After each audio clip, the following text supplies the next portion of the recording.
Been lit, boy. Everything goes. We now return you to regular programming. For the thousands of people listening to the Everything Goes podcast right now. It is a terrible, muggy day right now. It took me a while to figure out what I wanted to say. We are in the construction zone of our podcast room, and it is hot as balls in this room. Hot. I gotta tell you, it was a great day today. Beautiful day, sunny day most of the day. Then we had a storm come through, but I love the summertime. For those listening to the podcast, we did start a TikTok account. You may check us out at Everythinggoeztk. There is no and in between the T for our TikTok account. I was not allowed special characters. Got a good couple clips up there of some of the athletes that we've had on, and it's pretty cool seeing it blow up a little bit. It's really hot here. But The let's Yankees, get into it. the Yankees are already losing against Boston. We were just talking about this before we came on the podcast. The Yankees needed to at least win a series against an East component. I think we're like 17-23 against the American League East. It's horrible. Well, MLB has been a very interesting thing so far with the whole sticky substance, which probably 90% of pitchers have used some kind of substance. I'm pretty sure almost every pitcher out there probably has said that they were one of those guys, but checking in between innings, and if you're Joe Girardi and think Scherzer is up to something funky, you challenge in the middle of an inning. What are your thoughts on the whole just checking for substances? I hate it. I absolutely hate it. I think it's something that they should have sat down and talked about. I follow Trevor Bauer now. I never really liked the guy, but I follow his vlog now. And he made a perfectly good point. If you take the rosin bag and you take sweat and a little bit of water, you can make a sticky like substance. And Pedro Martinez said this on he actually showed it on Major League Baseball. You can take it and you can heat it and grind it to a point where it becomes sticky. You know, and what are they going to do? Are they going to come out and they're going to take the two things that you're allowed to have is sweat and rosin, and they're going to say, well, you're sticky, they're going to suspend you 10 games for that? I think they're doing this all wrong. It's something that they should have sat down, talked about, come up with a substance that everyone can use, that everyone agrees on. Raise the laces on the ball, do something, because these balls, they're not good for baseball. They're trying to make it an offensive league is what the problem is.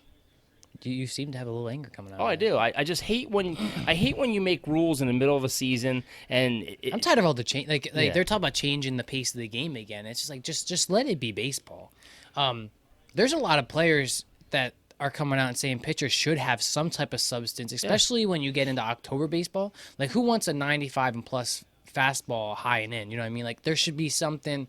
I get both sides. You know what I mean? Like, it's a substance that's helping pitchers spin rate and they're striking players out. But at the same time, if batters are going to be able to use batting gloves and pine tar and spray to grip a bat, which I'm not saying them gripping that bat is helping them hit a home run, but it's definitely helping them have better control of the bat. There should be something that should have better control for pitchers. And Trevor Bauer made a good point, too. He's like, what if Turner hits a home run, comes in, and he's got spray tack on his hands, and he high-fives him. He has spray tack now on the pitcher's hand. Yeah. Is he supposed to go run into the bathroom every freaking inning and wash his hands?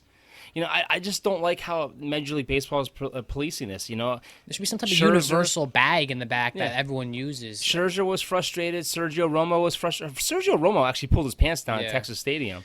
I don't mind, like, the whole, check after an inning. Do it in the dugout. But, like, the Boston pitcher came in yesterday for the Yankees. He pitched one pitch, and it was an out because I think he grounded out or something. And they checked him. I'm like, one pitch. I think it's something they should do in the dugout. They should have an official in the dugouts. You check them in between the innings. You go up the runway in the dugout, and you get checked there. You talk about speeding up the game. I mean, that's something else you threw in there now, where umpires have to go out now and check the pitchers. I don't know how much that's going to affect the game, but do you really got to check them every single inning? Let me see your hat. Let me see your glove. Let me see your belt. I think what they should do is it should be like the timeouts, like like the challenges. You get so many times that you can challenge a pitcher. Yeah.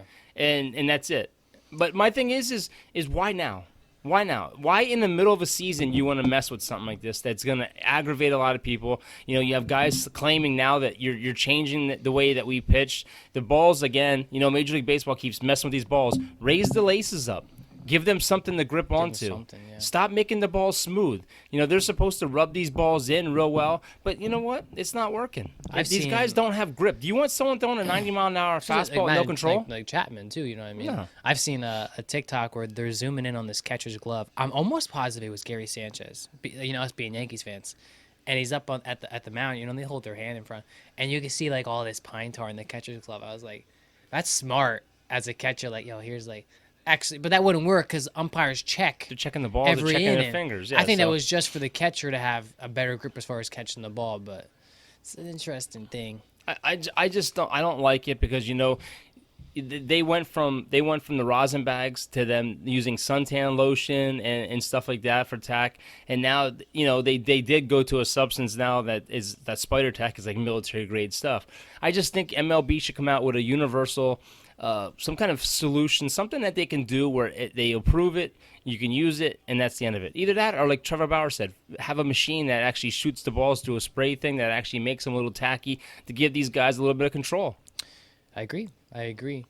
They're taking the problem with these sports are, and it's the same thing with the NFL. The NFL calls so many freaking fouls on offense now for the defensive players. It makes it tough to cover receivers. And now they're doing the same thing in the baseball. Strikeouts are up, so let's change it again. I'm tired of the whole change. Like they're talking about bringing electronic umpires in again. Electronic strike zone, I think, is what they were talking about. And as a baseball fan, it's almost like, when's it gonna end? Like, when is there, like, how much stuff can you truly change? Like, some changes have been good. You know what I mean? Like, for instance, the equipment, adding the C-flap to the chin of the face. I love that move. There's just certain things. The pitcher clock was something at first I thought was stupid. I really don't mind that one now, but there's so much stuff that they keep trying to add into it. If you want to make the game offensive, don't mess with the balls. Raise the laces up. Stop doing shifts. We talked about getting rid of shifts. Put a limit on shifts. You don't need out 3 a game or something like that, or 1 an inning. I mean, I think it was Buck Showalters was on commentating last night, and the one guy asked him, "What's your opinion about the shifts?" He goes, "Well, if I was able to change it, it'd be 2 guys in each field, like each side of the field." You know what I mean? I agree too. Like, a shift is nice. I mean, when you have a second baseman playing out in like short field. Well, let's talk about like Manny Machado, for instance, has been playing more right field than third base, and it sucks as a hitter. Like. Sure, like some guys can only pull a ball, and some of the best hitters can spray the field. But even if they do a little shift on you, like shortstop up the middle, like that takes it. It sucks. You know what's sad about baseball, and I know Dexter, if he was on this podcast, he'd be saying the same thing. It's sad that these hitters that make multi-millions of dollars can't take the ball opposite field. Yeah. Like a DJ LeMay who can. There's certain guys out there that can do it, but there's guys out there that can't even lay it on a bunt. I mean... From shortstop over, that whole side on third base side is wide open, and all you got to do is push a bunt that way. You don't see a lot of bunts No. happen in MLB anymore. Well, I remember watching Freddie Freeman take BP one time, and he was like, you see all these young guys that hit the ball over the fence, and they get so pumped. And he said, how many guys can do this? And he hit like 8 balls in a row to shortstop. And he's a lefty. And he's like showing, like, if I need to, I get the ball where I want to in situational baseball. Yeah. But even the trajectory of the swing now, that's all changed. Everyone's swinging for home runs anymore. Yeah, that's why strikeouts are up. These guys just want to power the ball over the fence. And, I miss the days of, like, Kirby Puckett, Tony Gwynn, Wade Boggs. Guys like that, Cal Ripken Jr., guys like that would come up and they'll give you 200 hits a season and they'll freaking spray the ball all over the field. Well, you look at the young generation, Tatis Jr. and Vlad and Shohei Ohtani. I mean, they're all around 23 home runs already halfway through the season. Yeah. They're going. Vlad hit another one today. I mean, he's a big boy though. The power. I mean, you look at like Tatis Jr., right? Almost like Christian Yelich. These tall, stocky, like. I'm not saying Tatis isn't big, but you're getting a lot of these slim guys that hit in bombs. Yeah. And I'm just like looking at myself like, what am I missing? But back to the Yankees. The thing about the Yankees right now is, the last time we talked a while ago, and we said that we weren't hitting. And we are starting to hit a little bit, and Voit coming back is huge. Voit's batting like .335, and he's got a hit in every game he's been back. But the Yankees are dead last in the American League in OPS. What is OPS? I always forget that one. I think it's offensive performance stats or something like that, like runners in scoring position. Or something I'll agree. I think we're hitting, but we're not hitting We're not hitting key situations. So we're hitting a lot of double plays. We're not sacrificing flies. We're not getting people in. We hit into 73 double plays already this year. We're tied with Houston for like the highest amount of double plays this year. Like bottom of the ninth last night, we're down by 1. 2 singles in a row. Mm-hmm. Frazier has like a 20 pitch at bat, strikes out. DJ LeMay next at bat, double play. They say Yankees aren't stealing bases. They're not getting guys on. And our pitching isn't that great, honestly. No, our bullpen in my opinion, as far as the games I've been watching lately, Our bullpen seems to be doing fine. It's our starting pitching. Yeah, I mean, Herman, I think Herman's trash in my opinion right now. Well, he had a couple good outings. Now he's in a slump again. Last night he gave up like 5 runs or something like that. And now Jordan Montgomery, he's another one. losing He's right struggling. Talion, his last outing was good. You can't screw up. The thing is, look at our division. 4 teams fighting for first place: the Blue Jays, the Rays, Boston, the Yankees. You got to start winning. I mean, we're losing. I don't think we've won one game against the Rays this year. They said. Yeah, we have. Have we? Yeah. Am I wrong for that? We're 17 and 23 against the East this year, which is horrible. It's horrible. We don't dominate the East like we used to. If you lose these games to the Red Sox, I think we find ourselves 8 games out of first place. These are the games you have to win. You got to split. And I'll say this because I know Rudy's listening. I will give Gary a big props. Gary was hot for a while, slowly slowing down, but he's been a huge spark for the Yankees, especially against the Royals. That was huge, especially with Voit too.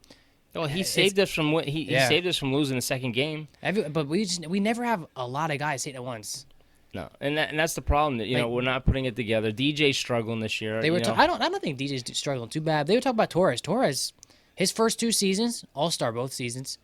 They're saying how he can't even catch to a fastball right now. I think he's like 1 for 32. It's something in his mechanics where he is just not hitting the ball well, and also just not playing the field well, in my opinion. We have this discussion with Rudy all the time. As like we always bash Gary. There's a lot of Yankees right now that I have huge question marks about. Like Clint Frazier, I was high hopes on Frazier. You watch him, the swings he takes, got a beautiful swing. He's just not hitting the ball. Mm-hmm. Aaron Hicks injured again. I would get rid of him. I mean, we keep going. Andújar, playing great. Yeah, he's batting, I think, almost 300 right now. I could be wrong. High 280s, I think. He went 2 for 4 last night. Yeah, that first baseman they brought up, that guy was trash. I don't even know his name. But there are guys in the minors who are really starting to turn heads, especially. We got to start doing something. We have a hot shortstop and second baseman down, and I'm looking at the thing now. Hoy Young Park is he's amazing, and they're actually working him in center field. If we can get his bat up there, then again, you're bringing a young guy up to the pros. Bring him up. But I think you got to start doing something because you got the trade deadline coming up. You got to figure this out. Well, you look at our division. The Rays, great farm system. They just brought Franco up. It's either Franco or Franco. He went 2-4 with a double and a home run. The Blue Jays. Look how young the Blue Jays are, and they're not dominating, but they're winning games. Yeah. We got to start using our farms. I know like Judge came up. I know Gary came up. But we got to get some young guys up here because we're not stealing bases. We're not bunting. We're not hitting. And you got to make these moves now because, like, Torres and them, they're not making a lot of money yet. If you can bring people up to get a spark, send him down to the minors for a while, let him get freaking back to where he was and get his head straight. But you got to start winning games. The guys that I would keep is, and I say this to Rudy all the time, I don't want to get rid of Gary. I don't want Gary to suck. Like, Gary has all these tools that really help us. Mm-hmm. If he can stay Gary, keep Gary. I want to keep Judge. I know Judge is injury prone. I want to keep Judge. I want to keep who's the third baseman? Why am I mind blank right now? I want to keep Gio. I want to keep Torres. If Torres can go back to his normal self, like, we got such young potential. Well, it's going to be interesting with the trade deadline coming up the end of the month. It's going to be interesting what happens because you have guys like Devi Garcia who are absolutely struggling down in the minor leagues. Are they going to move him? And if they do move him, who's going to want him?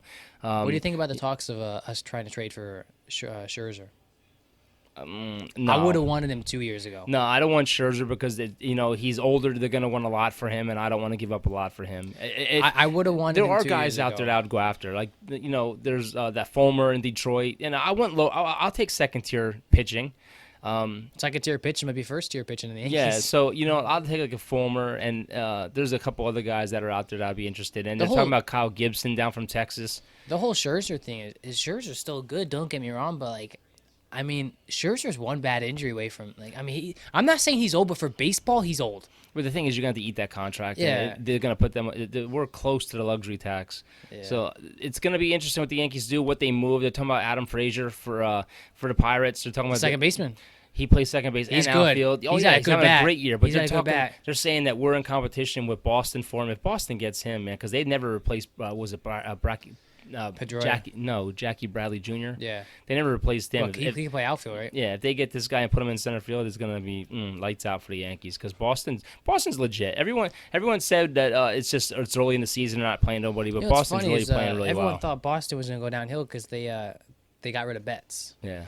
I can't think of the guy's name, and I feel terrible because I like watching him play, but they got that right fielder out of the Betts trade, and they put them side by side right now. He's having a much better season than Betts. He's batting like 286 last night before the Yankees game. He's got great quick hands. He's athletic.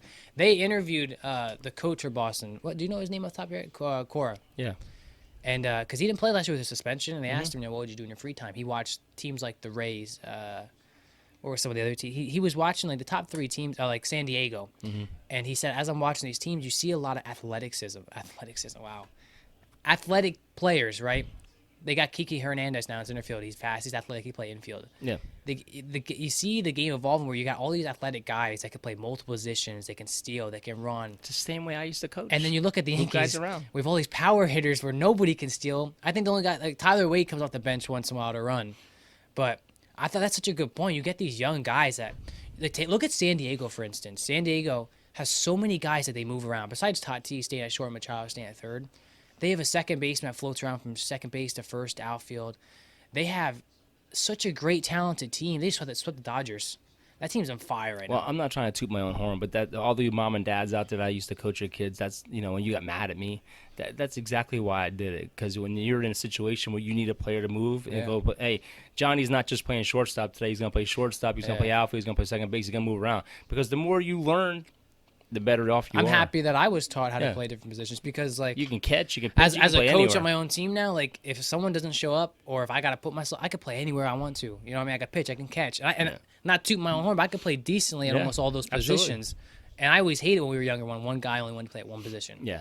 That's just parents living through their vicariously through their kids, Yeah. But the Yankees, the one problem about the Yankees is we haven't put the whole package together yet. No. We got to get better starting pitching. We got to get more dominant with our starting pitching. After Cole, I mean, it's who knows? Yeah, who knows showing up? You don't know what you're going to get. And then, with Sevy, excuse me, he had a setback, hamstring injury now. So who knows when he's coming?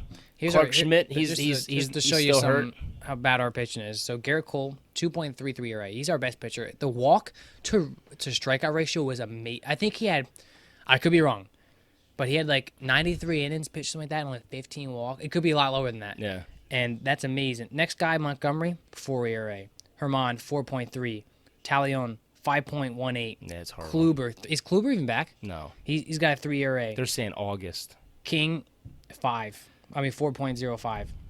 It's just like, where's our young talent? Well, Devi was supposed to be Devi's ass. He's horrible. He's struggling in the minors. They got to send him down to Double-A, not Triple-A. And Clark Schmidt, he can't stay healthy. I haven't heard anything on Severino.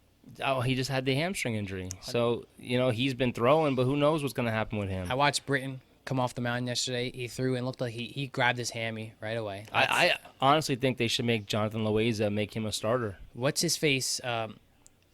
Bullshit. God, what was the coach's name I just talked about, the Orioles coach? Buck Showalters. Mm-hmm. He was praising him last night, saying this is a guy that they should really try. I mean, he threw 100 miles an hour. Oh, yeah. But they don't know if they want to make him a new starter because he had like 5 strikeouts in 2 innings last night. He might, outgun himself where he gets tired, which is it happens, but I mean, but you get into a rhythm. Try something. You look at Cole. You look at these guys. DeGrom. These guys are throwing 99 7 innings into a game. DeGrom's amazing. So and his batting average is like 414. I said to someone on the other day on my team, I said, for those people that say baseball is an easy sport, tell them to watch DeGrom. A guy that throws can hit 101 with a 93 mile an hour slider.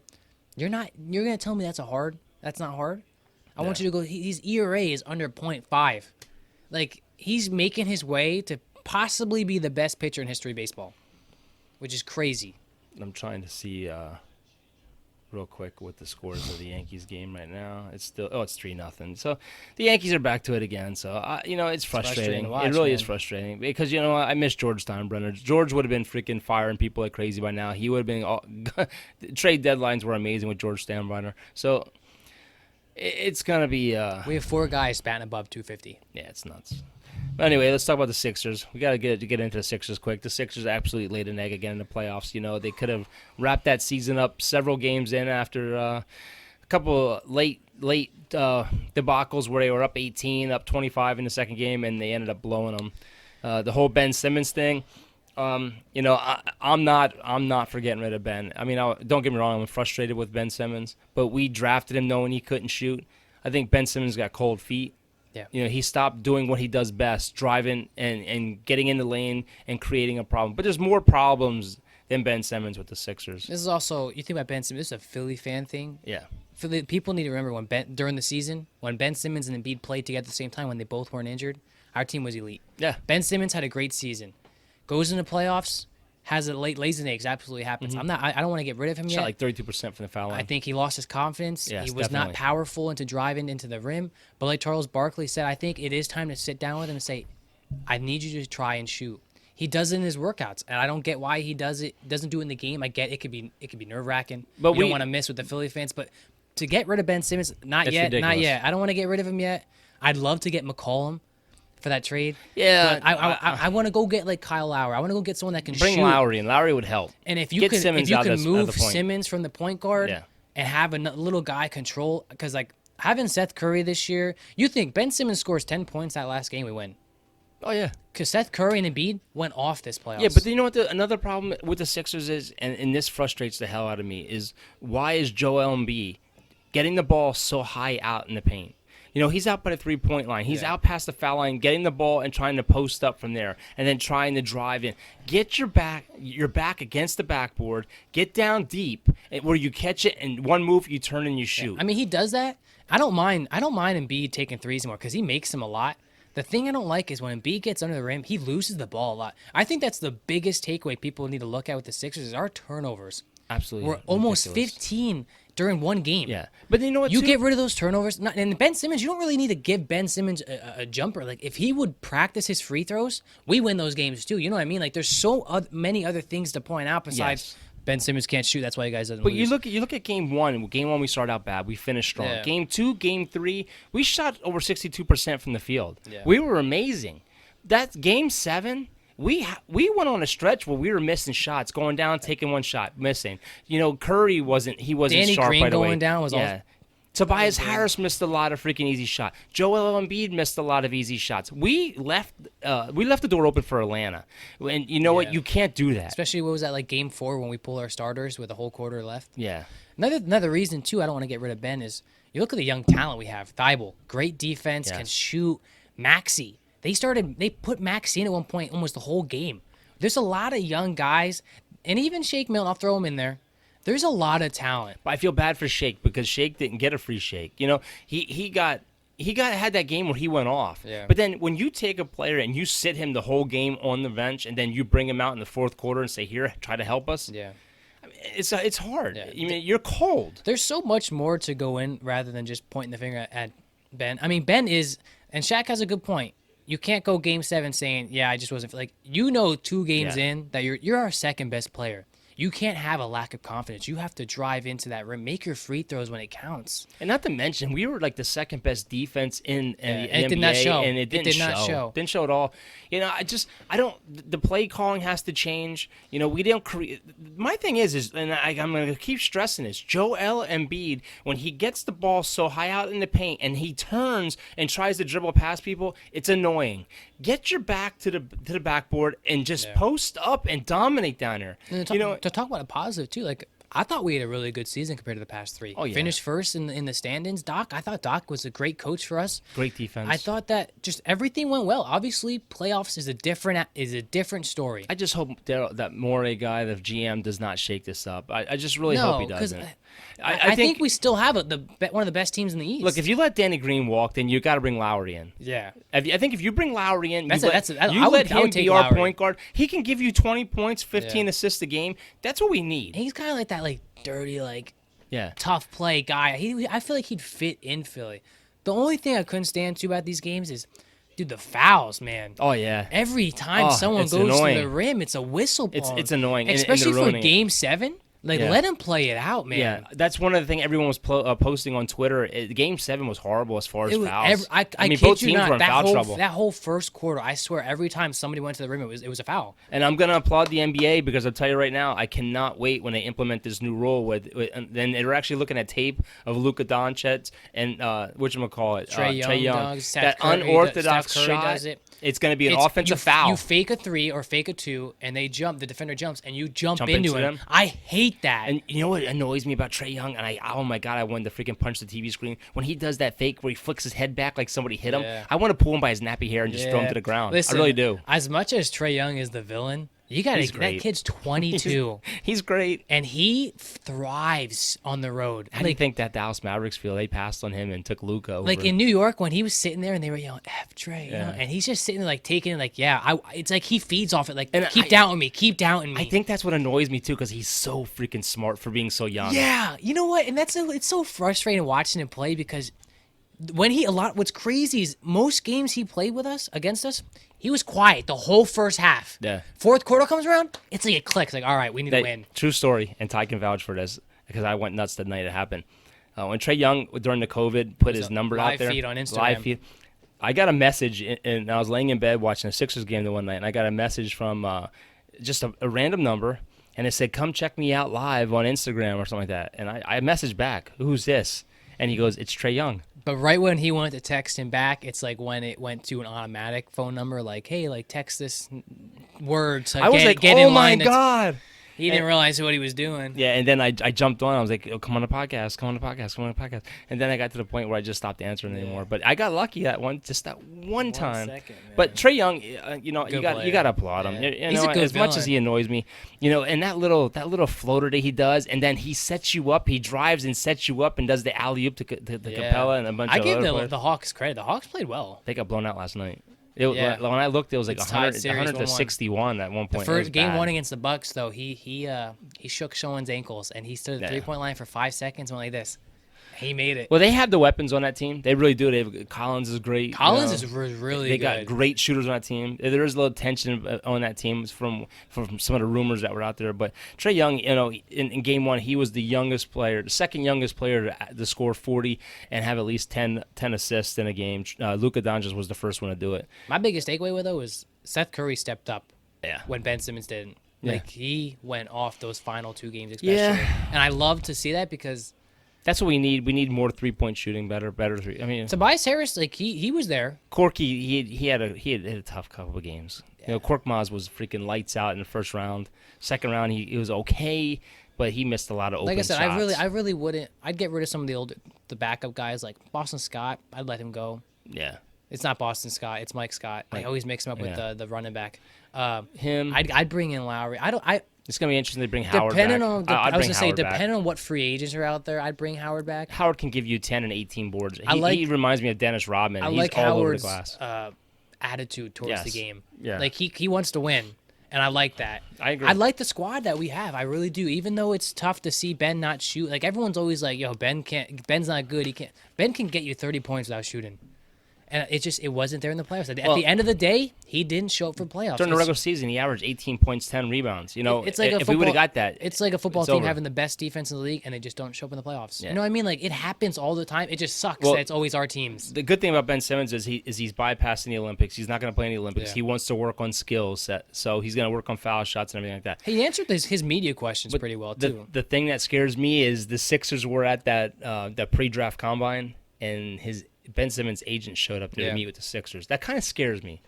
Well, I think he, as an agent, I think He's under contract already. Like if I'm Ben Simmons, I'd probably want my agent in the Sixers' ear saying like, what are we going to do? I'd go to my agent and be like, hey, like I want to know if they want me here or not. Like I'm not going to work hard if they don't want me here. I'm going to go work hard somewhere else. I mean, he's probably a little nervous, like he wants to play for Philly probably, but like, I mean, let's be real. If you're the GMs of the Sixers, obviously you're thinking, what could we get for him? Look, I saw a couple trades, and oh my God, if we get John Wall, and that one trade has getting John Wall, I would flip. I don't want to ball hog. The only trade that I really liked so far was them flipping with McCollum. Yeah, it was McCollum and somebody else. It was two players. McCollum coming home, so you have a 3-point shooter who's a good 3-point shooter. I don't know how I feel about him being the point guard though. But could you imagine Dame and Simmons together? Well, then you make a choice. Is McCollum? Is he going to come here to be Danny Green's role? But he shoots better though. He makes more shots than Danny Green. Or are you going to bring in? You're going to let Seth Curry be the point man? No, what you are do you going to is be Shake Milton be the point man? What you do is if you say you traded Ben Simmons, right, and you get C.J. McCollum, I'd go get Lowry, bring him in, or I'd have Maxey turn into a point guard. All of them. Or I'd make Maxey a point guard. I don't know if they can afford all of them. It's going to be. Yeah, Maxey will be your point. But McCollum's already under contract, isn't he? I mean, just go give. Lowry's a free agent, and he's gonna. I don't know what he's gonna get, and he's a little older. Mm-hmm. But it's gonna be interesting. I don't want to see us lose everything. That's what I'm just saying. Yeah, I mean, At the end of the day, I can't control what happens. I know what we want. I don't really want to shake anything up yet. I think next year, if nothing happens again with Simmons, then that's a different story. But All right. Round of applause for the Tampa Bay Lightning going to another championship against the Montreal Canadiens, which I love to see the Canadiens take it in 5 games. But anyway, the NFL, there's a list of teams in the NFL that have not made a Super Bowl ever, and this is the list, and I want to talk with you about who do you think has the best chance of winning the Super Bowl this season. The Bengals are on this list. We had the Buffalo Bills on this list, the Cleveland Browns, the Arizona Cardinals, the Los Angeles Chargers, the Atlanta Falcons. that have never won. Never gone to the Super Bowl and Never won gone it. or never Never won it. Gotcha. The Jacksonville Jaguars, the Carolina Panthers, the Houston Texans, and the Tennessee Titans. Best opportunity right now, in my opinion, is the Browns and the Bills. You could say the Titans, but I think that the Bills have just a great defense and a good offense, and I think Josh Allen gets better and better every year. Well, Then the Browns adding Clowney, I think, is huge for the defense, but I'd probably go with the Bills, honestly. oh, the Minnesota Vikings are on this list too. No, I wouldn't count them. Minnesota Vikings, I would say they're not at the bottom of my list. I think if I had to put them in order, it would be the Buffalo Bills, the Cleveland Browns, the Tennessee Titans, and then probably the Cardinals are the Vikings. I think the Jaguars aren't going to be in it this year. I think Cincinnati's not in it this year. They don't have the defense. Houston's a mess. I guarantee you Cincinnati and even Jacksonville will have decent seasons this year. I don't think Jacksonville's just going to suck. I think they're going to be a tough team to play. I think the Falcons, there's no way. The Falcons, they just lost Julio, so there's no That way. offense is still good. They just got a great offensive tight end. I got to tell you, though, I think the most complete team, and that's one of my lists, too. I think one of the most complete teams in football right now, it's got to be the Cleveland Browns. The only reason I would want to pick Cleveland over the Bills is the running back room. Kareem Hunt and Chubb. Yeah, they're saying, here's a list of the top complete teams. So I think of the first list, I think it's going to be Buffalo, Cleveland, if I had to pick, and I'm not saying they're my favorites to win a Super Bowl this year. I'm just saying of teams that never won it. Teams, yeah. I think Buffalo, and I think Buffalo's going to win that division, first of all. I think Cleveland, the only team they really have to worry about, in my mind, is Pittsburgh. I think Pittsburgh has a revamped offensive line. They're going to be tough. You just going to stamp on the Ravens there? Yeah, I don't like the Ravens. And my thing is, and I had this discussion with you guys several times, when Lamar Jackson has to throw a ball, he's not good. Sure, he's a strong arm, but if you look at his completion rating, he's not a good throwing quarterback. And I think the league's catching on, and that's what happens with the best of the NFL. You know, they're going to adjust their defense to a running quarterback. And when you force Lamar to throw, I just don't think it's going to happen. I think Pittsburgh's going to be tough because they did revamp their offensive line. And I think Cleveland with their team, I think they're going to win that division. That's just my opinion. But I think of all the teams, they have all these teams that are listed on here. They have Cleveland as number one as right now as the most complete team. They're ranked first in pass blocking and second in run blocking.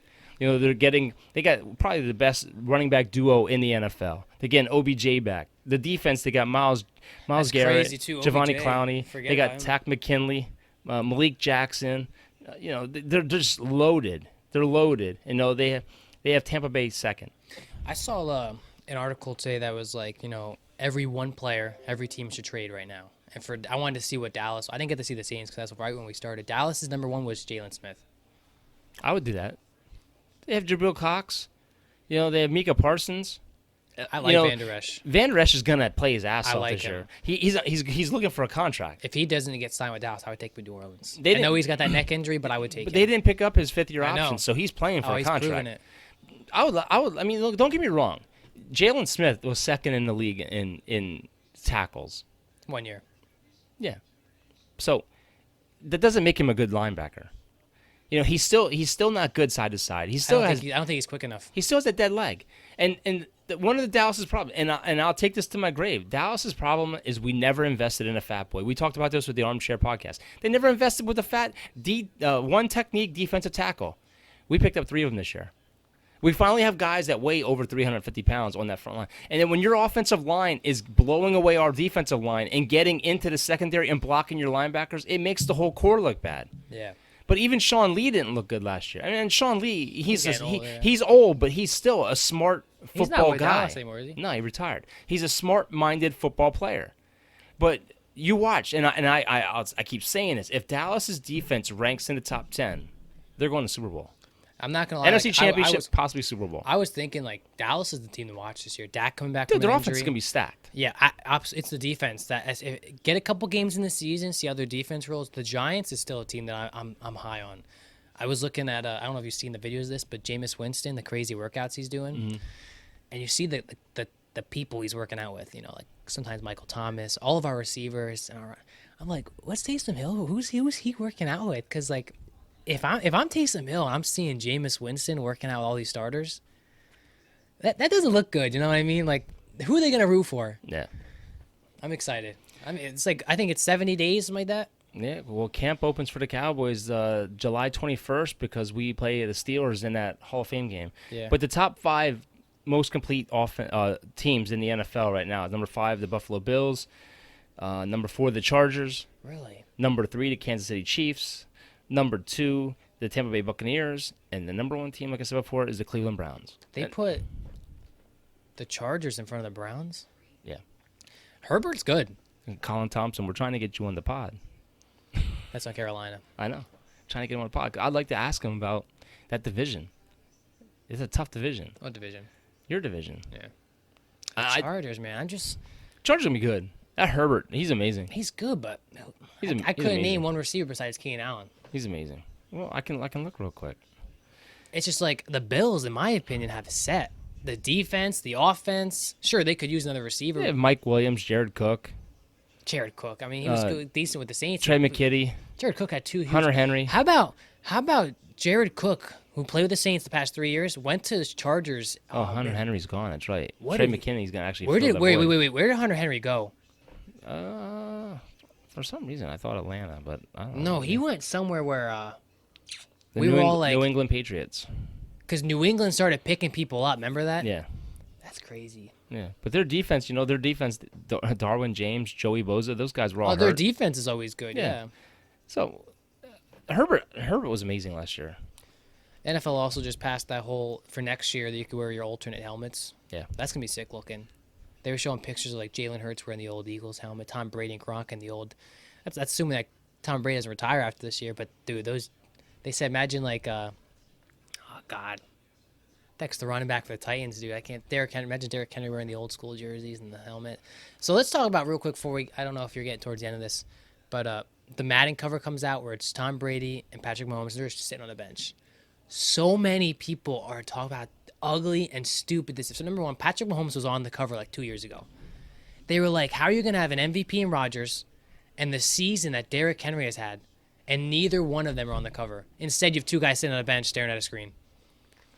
Dude, like EA posted it, NFL posted it on Instagram, and the first 20 comments, I read it in front of Noah.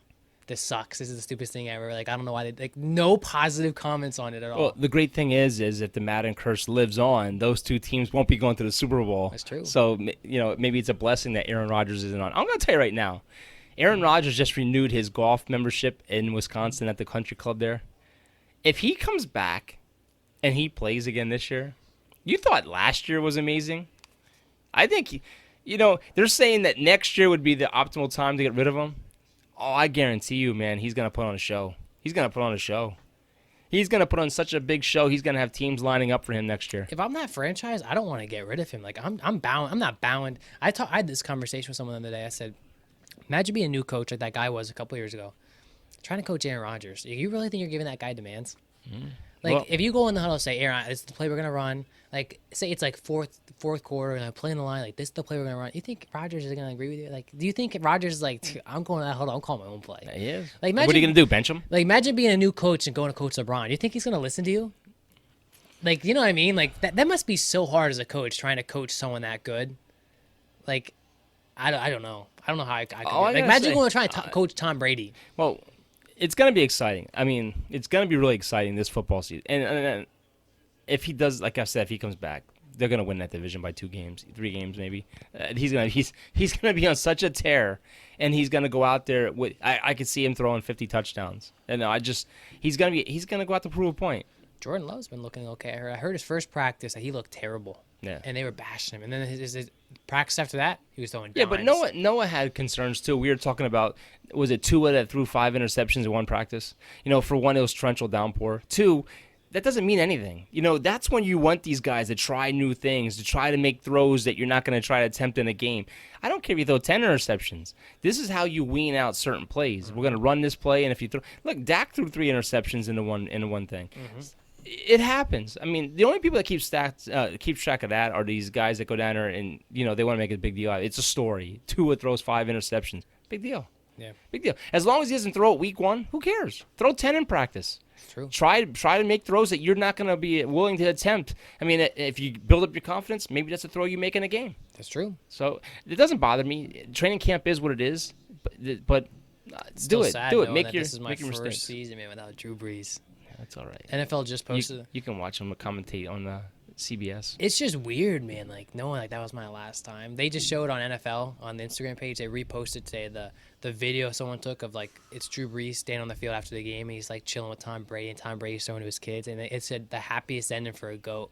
I was like, dude, that's so sad, man. It is sad. I felt the same way when Romo went. It's just like I'll never watch Drew Brees in a uniform again. You Like my whole life, I've been watching that. You root for that player so hard, and you want to see nothing but him to get a championship. Like Romo, I felt so bad.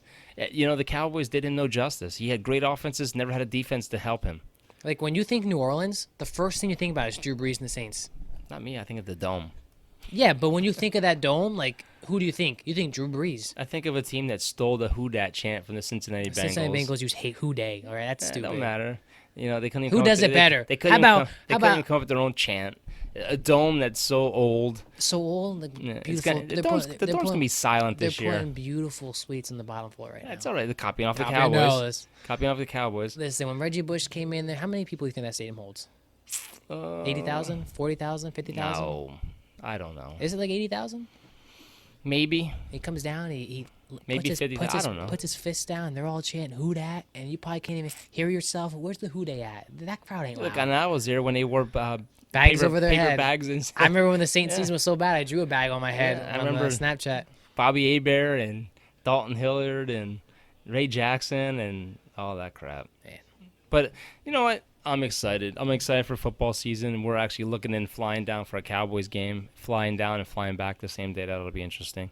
But let's talk about your baseball team for a little bit there, Ty. Yeah, actually been on a nice little run lately.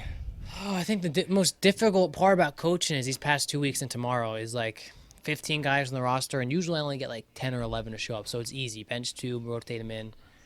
But now, like, I got the board next to me here, and I'm like, who do I not bat? Because I don't want to bat more than 10 in case someone gets injured. Most of the guys are hot, and I'm like, this sucks. You know, like, who do you bench? But it's funny, like it's not even benching. No, it's not. They're still playing the field. Technically, you can get them in the field, and you can get them in the game to hit if you're dominating and running away. Like I said, all season, what's crazy is I'm batting 5th in the average for all the players in the league. I couldn't even tell you that because take Sunday for instance, it's 0-0. We're losing 1-0 now. Bases are loaded. It's like the 4th inning. My mind, being the coach out in center field, is going 100 miles an hour. Well, who do I warm up? Who do I put in? So I'm warming someone up. I'm saying, let's go. And then you're sitting there, and you're like, all right, well, this pitcher's been dealing all game. Bases are loaded. He hasn't thrown a strike in like 2 at-bats, but there's no outs. Do I pull him? Do I risk pulling him? And you go with your gut and see if it works. And luckily, I pulled him. I put a guy in, struck out the next 3 batters. We're still only losing 1-0. We come back and win. And the nice thing about coaching is you get to make the decisions, which is great. The sad thing is that there's a part of you that you don't want to hurt no one's feelings. But at the end of the day, they have to realize it's a team sport, and that you got to do what's best for the team. I mean, I think the best thing is knowing that this went from an idea at work saying like I might create a team to seeing your name on the schedule. We started like 1-3, and I'm not a Marlins fan. I'm just wearing this to represent Ty's team. I was so upset knowing we were 1-3 because as a coach, you know the potential of your team. You know how good you are, and I've had a lot of guys on my team. We've been playing 2 years. You can see how good guys are getting now. Like they're getting back into it. Now we're 7-4-1. We're in 3rd place. Next Saturday we play a very, very big game, and it's just nice. Like 3rd place Marlins. Like wow, like that's us. Like we're doing great. No, Ty actually he blessed me on Father's Day. I got to go out, come out of retirement, and coach third base. I don't even know if it was blessing. I mean, you kind of just told me, like you were just like, "Hey, I'm coaching third." 17 runs, and we got him the victory. But the thing is you really, really, really do have a good team. We do, and good group of guys, no drama. The nice thing about your team is you have a lot of options, a lot of different things that you can go, and you have a lot of guys that you can throw. You have a big pitching staff. Like we talked about earlier, it's nice having guys that are athletic and can play anywhere. Yeah.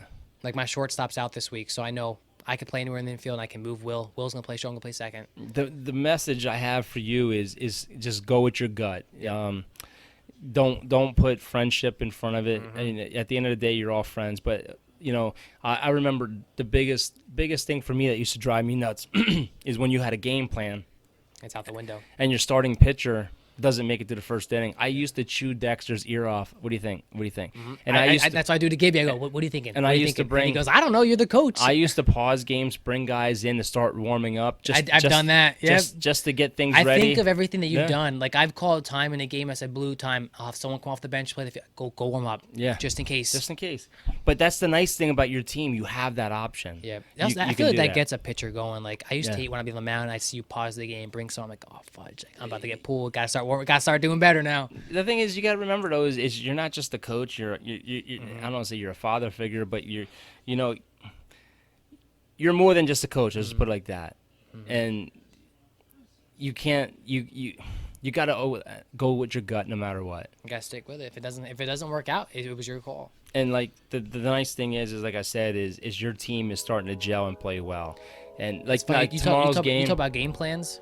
I don't do game plans anymore. I go, this is who I'm going to start pitching. I know where I can move guys and I can rotate guys, so that's fine. But I used to like in by in and I do the positions. Oh, yeah. I don't do it anymore because, like you said, if a pitcher can't go, like, all right, now I gotta make sure someone can sit so they can warm up. Like, so I just go on the fly now. Like, all right, I sat last and I'll play 2 minutes. Like, cause like you saw what I went through. Yeah, cause like you said, you have a game plan in your head. It's out the window after the first pitch if it's struggling. I used to sit down and when we got to the playoffs, which we did a lot, it was amazing. I used to break down the game books during the season. Yep. I used to break down, and I knew where players hit the ball against what pitcher, where to place the defense, how many hits they had. I used to break down what they did against. It used to drive Mom nuts. And Dexter said, "You're too good for this level. you need to move up." It's fun. But I used to put my heart and soul into it because I wanted nothing but the best for our team. I feel like I kind of like, what's funny is about 4 weeks ago I told this man I was pitching against a team. And what were your words? You said to me, I'm shocked. I thought you'd be pitching someone who threw a little harder and better. Yeah. And I said to him, wow. Like, clearly you have not been coming to games because I've been throwing hard. And clearly you haven't let this go. Ever since you said that, I have been throwing such heat. Like, you can ask anyone on the team. I've been going out there. I pitched against the Yankees. Was striking out their best hitters. And that day you said that, the next game I pitched 9 innings. That's how bad I wanted that. I was like, I wanted to rub it in your face. You can thank me for that. I'm the fuel that is energizing you to go out and dominate. What's sad though is like, I low-key feel like I tore something in my arm. When I throw normal, like it hurts so bad. Oh, yeah, if I throw as hard as I can though, it goes away. Yeah. But like, there's definitely something wrong with my arm. See, Ty's still salty because I pulled him in a playoff game one time after like maybe 8 pitches. He just never had confidence in me. I still blame you for my pitching career. I came out of high school. I was such a good pitcher. Let me finish my story real quick. I came out of high school as such a great pitcher. And we go into summer league ball, and all you ever want to do is pitch Yost and Joey Gladish. So I played third base. And then you'd bring me in like a random game. I'm so used to throwing off the infield. Don't get any bullpen sessions. Throwing like an infielder off the mound. You're like, yeah, you suck. Just toss me to the side. If you didn't get bullpen sessions, that's your fault. Because I pitch pitchers all the time at practice. But that's your fault. I never got the invite. Yeah, still salty. Anyway, how many championships do we go to? At least 6. We've been not more. We've been to 10. Been to 10 championships at different levels. We've won at least 5 of those. More than that, but I love it. And now you're following in the footsteps, and you're gonna see. And we're on pace to go to the playoffs the first year in the league. The nice thing is Dexter came down the alley the other day, and he's got the itch too. So we might come back and coach the bases for you next year. Playing a team that's 0-9 tomorrow, but I keep telling them, don't look past it. I'm playing hard. This is not just a rollover game. This is gonna be, there's gonna be certain guys that get certain chances tomorrow, absolutely. But short leash. I like think usual. Tomorrow you got to start your stud. I am starting my stud, but I'm And- bringing guys in that haven't pitched in a while. And you got to get runs. You got to get runs. Make it comfortable. And once you get runs, man, the sky's the limit. You can do what you got to do. But that's enough for this podcast, guys. The Yankees are getting lit up, but it's getting hot in this room. And Like I said, check us out on TikTok, Instagram, Twitter, Facebook page, all of the above. Show some love. Hope you guys enjoyed our voices today, and we will catch you next time, guys. peace.